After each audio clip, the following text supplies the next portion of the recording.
She's actually a fake fan. Soup. Good soup. Give me a hug. Oh my god, welcome to the apartment. I love your energy. She's here. Oh, hey. Oh. I'm so excited. It's rainy, it's dark, but you know. It's cozy. We've got the candles, the soup, I'm just the bread. nesting in my Hi everybody, my name is V. I'm Jade's friend. We've been friends for a long time. So we're gonna try to plan our morning, our day. Yes, our day. Come on. Yeah. So I've got a map of Berlin and I've got like a million different pinpoints on here because I'm just obsessed with this city. Wow. And I'm gonna give you like the talk of Berlin. You've put these pinpoints there? Yes. You can do that on Google Maps? Yes. Yeah. Did you guys know you could do this? What? Guys, Google Maps is... Wait, no, you don't have to get me anything. Okay, so... I think I just put the thing. No, you didn't. Oh, please tell me you didn't just break it. What was it?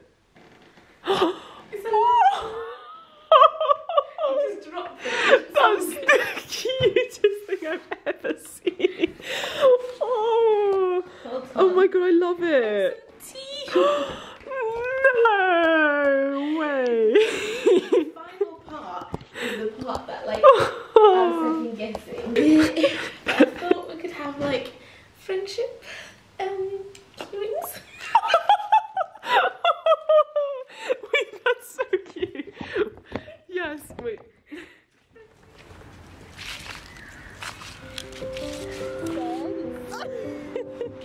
Are you crying? Get cold? Yeah, because I'm so happy to be here. Oh. No, it's windy, okay? Windy. Christmas is coming. It's so pretty. Oh. I'm in Germany. You're in Germany. I'm traveling. I'm traveled. Oh.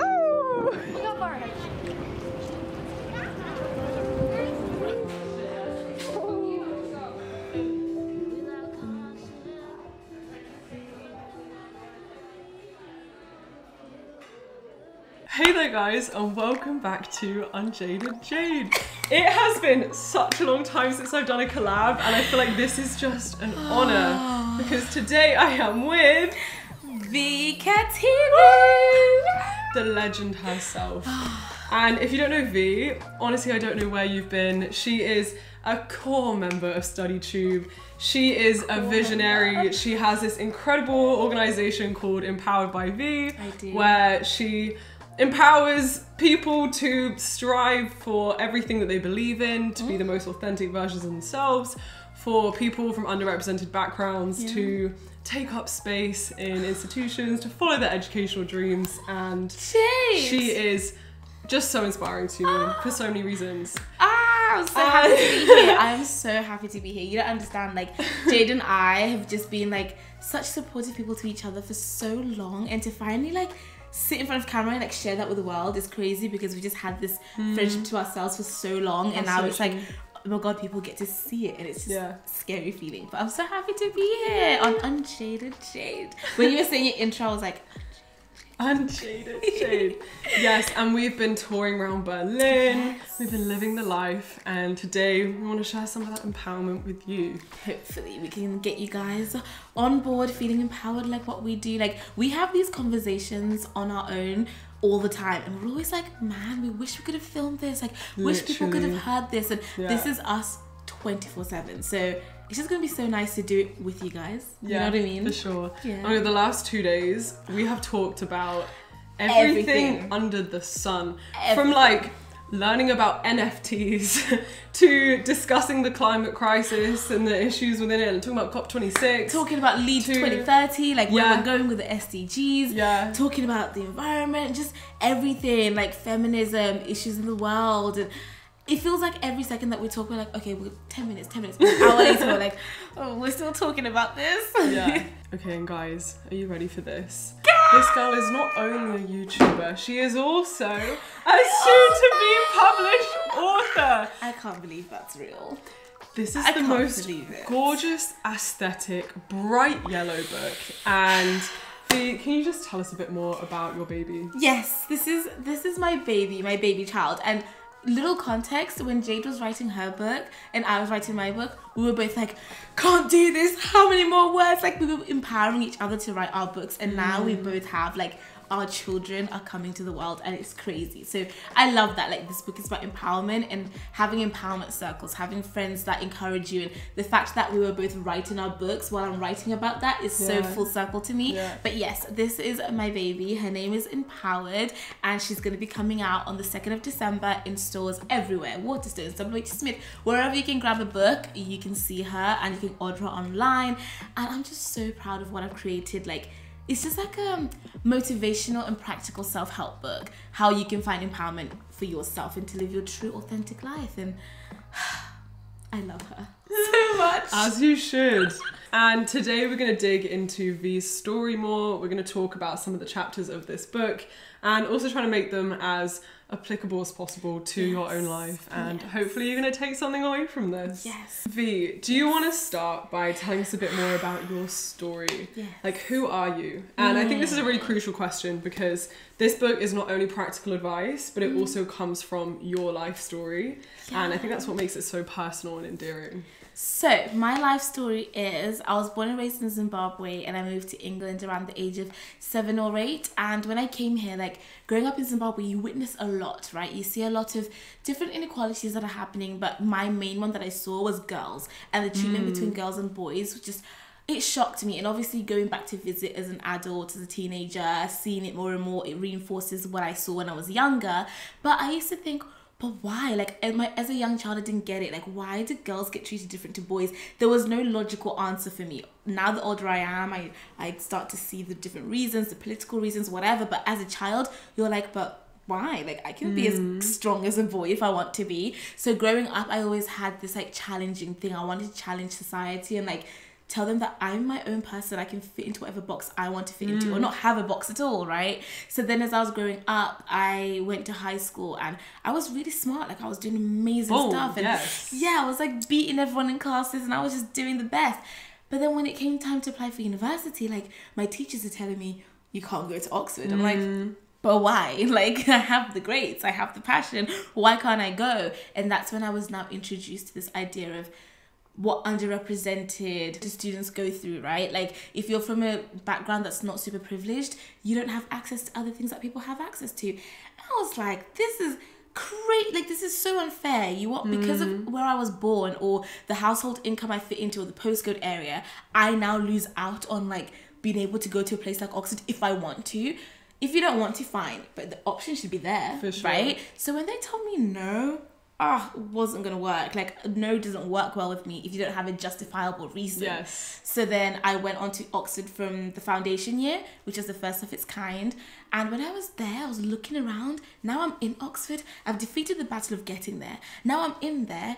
Not a lot of people there look like me or sound like me. Like, now intelligence has a race, a colour, like an accent. And I'm like, what? Like, the fight's not only getting in. It's like, now that you're here, there's no one else here. So I began YouTube because I thought, I'm not going to have my place at Oxford be like, just me. I want to open the door so that 100 other V's can come through as well. So I began YouTube talking about diversity, all of this stuff. And it helped, you know, it really helped. A lot of students were coming in, were like, oh my God, because I watched your channel and I feel like now I can do it. And then after Oxford, I went to Harvard and did a master's there in education. Now my life is like geared towards education. Like, education is the key for so much for me. So that's where we are. And then I wrote a book about empowerment, detailing some of my journey, the story, and here we are.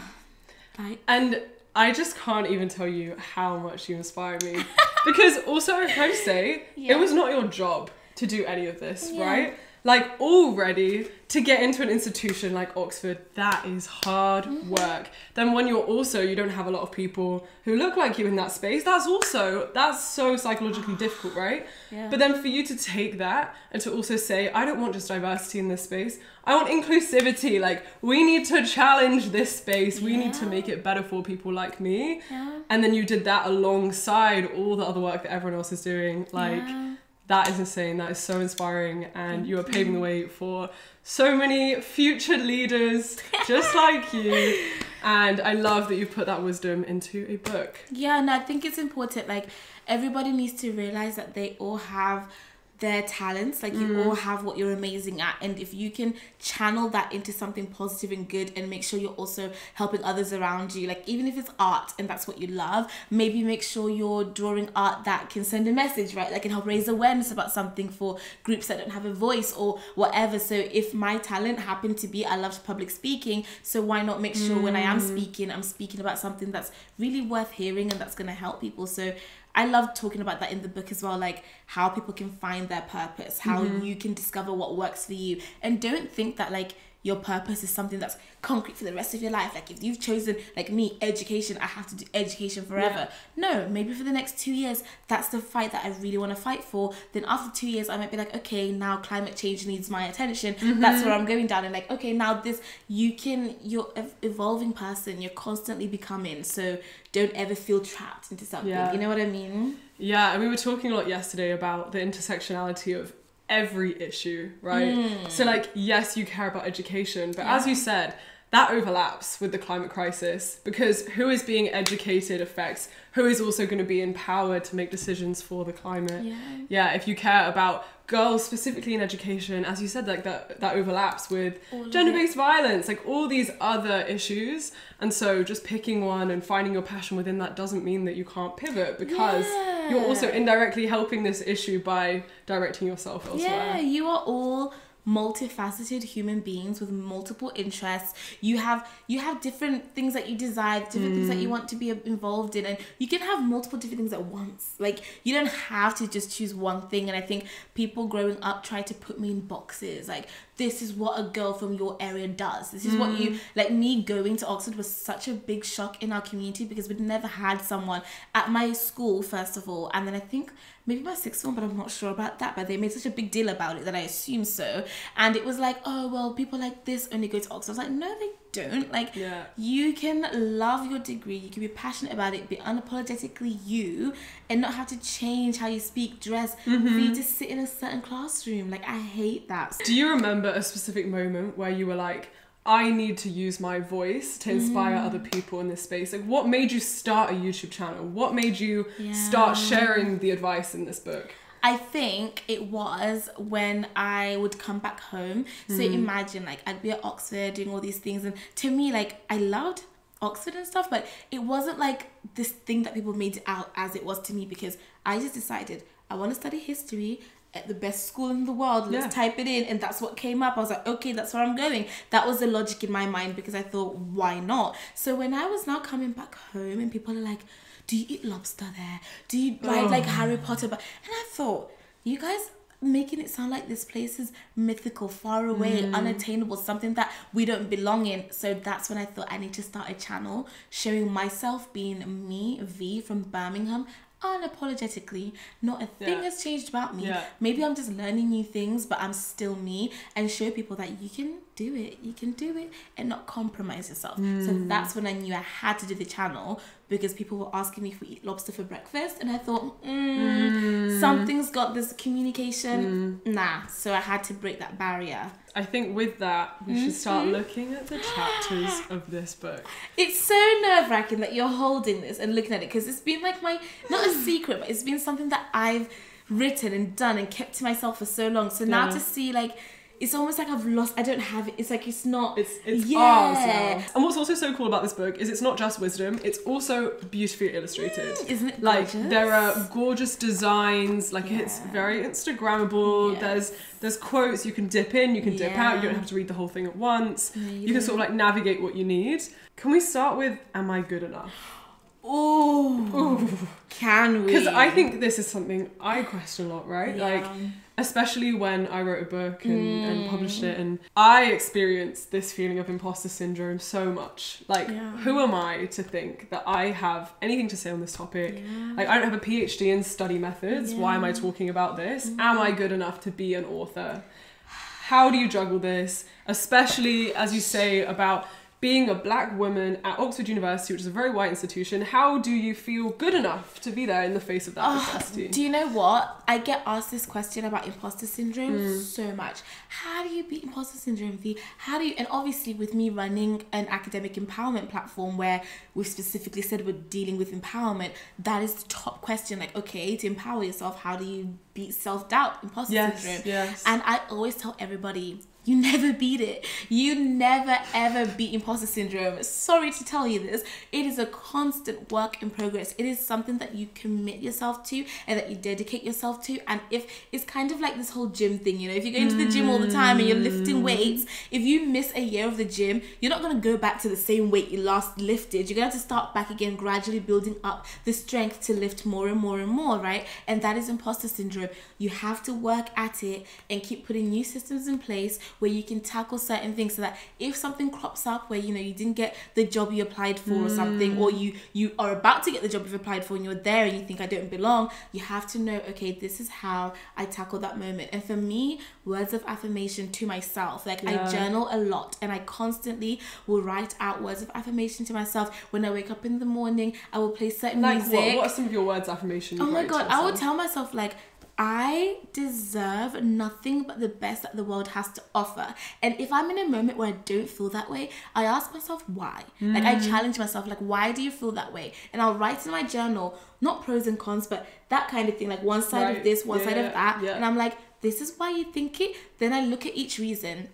And most of the times, the reasons, I can challenge them, you know what I mean? So if I feel like, oh my God, I'm not gonna apply for a PhD at Stanford, what's the reason, V? Why do you not feel like you're good enough? Oh, because you think you might not have the grades. Okay, let's look into your grades. Do you need to pretty good. Yeah, like are they actually good and you're doubting yourself? Or do you maybe you're weaker in biology, you need to retake that, or maybe restudy, or maybe you need to take an extra course to gain your skills up. The things that you often are scared of, you can actually fix. Like you can actually go and do something about that thing to make yourself feel good about it. So if it is Stanford and you feel like, oh, I'm not good at this biology course, let's get on YouTube, get yourself confident enough that you think you can take that biology test to get into Stanford, right? So often the things that you feel imposter syndrome about, they're not to do with you, they're little practical things, or it's something outside of you, but people often attach to themselves like, I'm not good enough for Stanford. No, your biology test mark isn't, and you can fix that by revising more and going on to watch podcasts, and it's something that you can do something like about. Put that doubt into action. Yeah, exactly. And so then it it's sort of not, fixes itself. and it's a shame that the bad biology mark then makes you feel like you are a bad. Yes, like you're part of your identity, as opposed to this is me and I got a mark. Like this mark is making a C student, an average student. There is a grading system. You can, if you got an A star, I said this to Jade yesterday, if you got an A star, make sure you then call yourself an A star person, because you're going to get a D grade or an E grade, you're going to call yourself, oh, I can't do this. But when you get an A star, make sure you believe in yourself as much as you don't believe in yourself when you don't get the grade. You know what I mean? And people are like, oh, that's right, actually. Like, you know, when you get the A star, you're going to doubt yourself again. And it's like, no, you are a human, you're beautiful, and you happen to have sat an exam and you happen to have gotten a grade. And that grade is not you. It's just you doing something. Yeah. So that imposter syndrome, when you start to break it down, you can like, okay, so I can tackle this, I can tackle that, this is not tackle. That's what I do. I just look at it from a really, really, really practical and logical thing that I can physically hold. You know what I mean? So yeah, that's what I do. So would you say that even if you're feeling the imposter syndrome, it's okay to just keep going and keep doing, even if you're feeling it, like at that time? Or do you think you have to change the feeling to then continue working?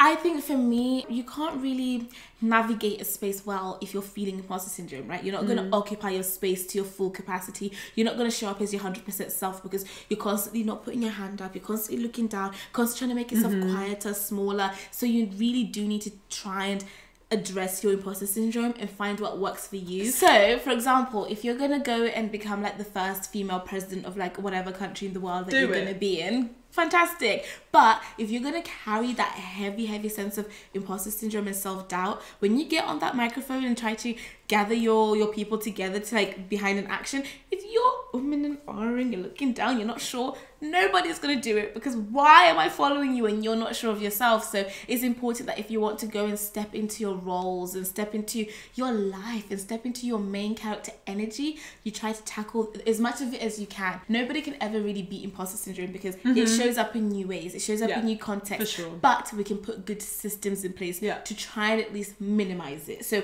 I would definitely say yes, trying to tackle it and not just carrying it through with you, but trying to at least address some of it and figure out, where does it come from? Like, why do I feel this way about myself? Because like I say in the book, it's not just about living with yourself, it's about loving yourself too. Like, you can't just put up with yourself. No. So try and find systems, I think. I think something that I struggle with is, even when I understand rationally the roots of imposter syndrome, even when I've like written it down, I see it there, I should know that I shouldn't feel that way. Like, sometimes I just can't get out of the feeling, right? Yeah. And I think something that helps me is fake it till you make it. This idea of like, if you embody it, eventually you believe it. Yeah. And I know that that's helped me. What are your thoughts on that? Yeah, I feel that way too. Like, I think that when you feel like, okay, I know what the problem is, I know why this is happening, but I still can't somehow like tackle it or get over with it, you have to figure out a new method. And for Jade, it's fake it till you make it. Like, you know, speak it and it will be it, believe it, you know, dress it and it will become that. For me, it's my friends, it's my empowerment circle. So I know that sometimes I don't have the strength to get myself out of that imposter syndrome, because self-doubt can cloud your judgment. You will literally like have a new set of goggles on and you're seeing life in a new way because of self-doubt. And sometimes you haven't got the strength to take those off yourself. So you need to make sure you've selected your friends around you carefully. Your space has to be protected. Your peace is you must. So my friends, what a disservice to yourself, right? If you don't let yourself live up to your potential because you're doubting yourself. Exactly. How, like, it's just a disservice. And it's a shame, but it happens, right? It's we're humans, and we are sometimes a lot kinder to strangers than we are to ourselves. We say things to ourselves that we wouldn't even dream of saying to our worst enemies, right? So that's why it's really important to have people who can also lift you up. Which, okay, do you know what? You're starting to talk about it. I'm going to bring it up. This was the second thing I was going to talk about. Is V's chapter about Lean on Them. My favourite chapter. Yesterday she asked me to guess what her favourite chapter was. She did. And I just knew it. And I think for me, this is something so evident in V's social platforms, is how much she includes her family and friends in her life, in her successes, in her failures, in like all the points where you need help. You truly do lean on people. Absolutely. And this is really inspiring to me, because I think I've been raised to be very individualistic. And I think this is also a huge thing about the UK, the West in general. It's like, be independent, do it for yourself, revel in your successes, make money for yourself, live on your own, all these things. And I don't know, I think it's so sad that we've been taught not to share our vulnerabilities with other people and let them in on the journey. And you do that so well, and it's so evident how that is helping you. Honestly, so I'm telling you now, whenever people are like, oh, congratulations on this, I'm like, thank you, but I feel so weird saying like thank you for myself, because I'm like, for me to be standing up, kind of think of like you know, like the bridge, like, you know, the bridge in New York. I haven't forgotten the bridge. There's a big bridge, it's really famous in New York, and you can see the infrastructure of it, like, because they designed it that way, and you can see the poles that are like literally holding up to stand up, right? And that is me, but you just can't physically see the people. My mom's hand, my sister's hand, my friend's hand, they're all literally propping me up, right? And without them, I just don't know how this journey would be, because I don't want to do life alone, and you don't have to do life alone. We've been raised to think that, but you really don't. So for me, I lean on them for so much, and when I'm feeling that imposter syndrome, that self-doubt, I then turn to them and they're like, what? You are insulting us by doubting yourself, because we have put so much on you. Like, we believe in you so much. My mom is like, I gave birth to you. You're insulting that. Like, I gave birth to you. You know what I mean? Like, she's like, forget about you. You're talking about my daughter. Like, I gave birth to you, you know? Like, how dare you speak like, I have visions for you. Like, why are you believing in She's like, this is a product of me. Like, you're insulting me now. And my sister's like, you're my little sister, and I've given you so much advice to, like, for you to grow. She's helped my mom raise me. When you doubt yourself, you're doubting the work that we've done. So it becomes something bigger than just you, right? Your friends are like, we are rooting for you. We've got you. If you fall, it's okay to not not be okay. We're going to lift you up. We're going to hold you. So I think if you are feeling imposter syndrome and you are feeling down, try and have these systems in place of your journal. Talk to yourself. Okay, that's not working. Have the friends that you turn to. That's not working. Therapy. Go and see a therapist. Listen to the music that helps therapy. You. Podcasts. Buy books like this, right? Things like that. And I'm not just saying that because I wrote the book, but it's got practical steps in there. Lean on people around you. I have a question about this. Yes. So imagine right now there's someone watching who has always believed that they need to do everything themselves, right? So every time they struggle, it's up to them to sit in their room and sit and figure it out. And they have friends, they have family, they have systems around them of people who care about them, but they don't lean on them. How do you think you can go from that independent state to now leaning on people and letting them know that they can do the same with you? How do you change that? Because it's the same as like, you would all be so annoyed if you had a president that literally got rid of their entire Senate, their entire cabinet, their entire body of advisors, and they said, you know what, I can do this, guys, I can lead this whole country alone. Yeah. And they are literally no bodyguards, no staff, nothing. It's just them in the White House or in 10 Downing Street or wherever they are. You would be so mad. Like, you fired the Minister of Finance, Minister of Education, experts, people who are experts in their field because you think you can do it on your own. You would be livid because not one person has all the answers. Yeah. And why do you think that's the same for your life? I understand it's your life. However, there are other people who can help you with certain things. Delegating, like, you don't have to, it's not a one person show. Right? Yeah. Even the Netflix shows you love, there's a director, a writer, there's this, because it takes a village to raise a child. It takes a group of people to make things happen. So when you're not feeling okay, let the therapist do their job. Their job is but how do you get this person, right? They've never done this before. Like, imagine if they're listening to you and they're like, that sounds amazing, but I don't know how I would reach out. How do I ask that first time? I think the first time must be so hard. How do you ask for that help? I guess they have to, I always try to figure out the root. Like, I read this book starting with the why. Like, I always try to start with the why. Yes. I always try to start with the reason for something. So try to understand, like, why do you feel that you don't want to ask for the help? Is it because you don't feel like you're worthy of getting the help? Do you feel like your problems are not worth other people's time? You don't want to bother them? Or is it because you think that you can handle it yourself? Or if you figure out that, then at least you know the reason, right? And if you think, oh my God, like, I can't tell Jade what's going on at home because she's literally not going to care. She's so busy with her own life.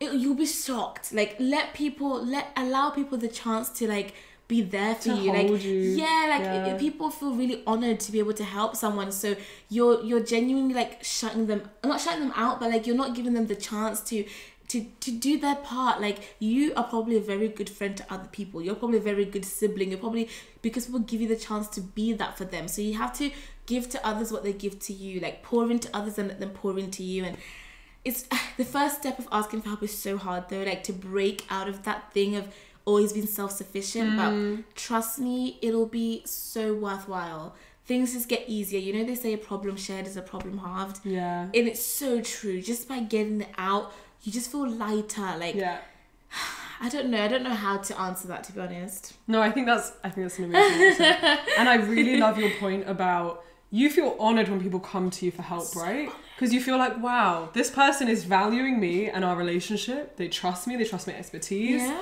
And so why don't you give your friends or family that chance to feel that honor? Yeah. Yeah, and of course, it's a different conversation and a different video about when you have done it and someone's let you down, right? That's a whole different. But you haven't even let them yet. Like, give them that chance, you know. And it's a magical feeling being able to confide in people. And sometimes I will go to my friends about something and they have no clue about it and they can't help me, but they'll direct me to someone who can. At least now I've spoken it out and it's in their mind, like, V needed help with how to, like, write a book. Oh, I do know someone who can maybe answer it. I can't, but someone else can. And that's when you start to use your network. They connect you to someone who connected to someone who, you know. So try it. I guess here's a challenge I'd give you is try it.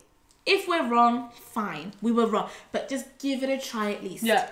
And the next time you're struggling, try it. Try it. Try and let at least 4 people know who are in different fields, like either a friend, family member, someone like a guidance counselor or therapist at uni or something, and just see. And just, I promise you, one of those people will be like, oh, actually try this, and before you know it, a conversation's going. Now you're talking about it. And also, one last thing, sometimes when something is in your head, it becomes bigger and bigger and bigger, and because you're the only one thinking about it, the only one who knows about it, you start to feel like, oh my god, like it gets worse and worse. Yeah, and you can't rationalize it anymore because it's bigger than you. When you say it out loud, someone's like, oh, okay, like yeah, that's an easy thing. I can help with that. You're like, oh, you know what I mean? And you start to feel better. So just try. I think that is the perfect place to finish. And also, there are so many more wonderful chapters, one of which is about rejection being redirection. And as someone who was rejected from my dream university, I can really relate to this chapter. And we're going to be discussing it even more on V's wonderful channel, which will be linked down below. But thank you so much for sharing your wisdom and for just being so authentically yourself in this internet space and as a friend. You're just wonderful. Jade, you make me feel like I'm about to get an Oscar or something. You get my friendship award. It's okay. That's worth more. Literally, if I was ever to be getting something, I want you to be the one who does like the introduction. Like, wow, that is crazy. But thank you so much, and I loved being here, and I love this community that you guys have got going on. And, like, I always love reading. What should they comment? Choose an emoji. Oh, I love an emoji in the comments to show that someone got to this point. We should put lemons, right? Because lemons. like that is my emoji, like making lemons out of lemonade and stuff like that. So in honor of the book, in honor of yellow, in honor of like what I love, a lemon and a sunshine. Because that's how we'll really know. You'll know if you watch a bit of me and a bit of me, a lemon and a sunshine. A lemon and a sunshine. That's it. That's it. See you guys. Have a wonderful day. Bye.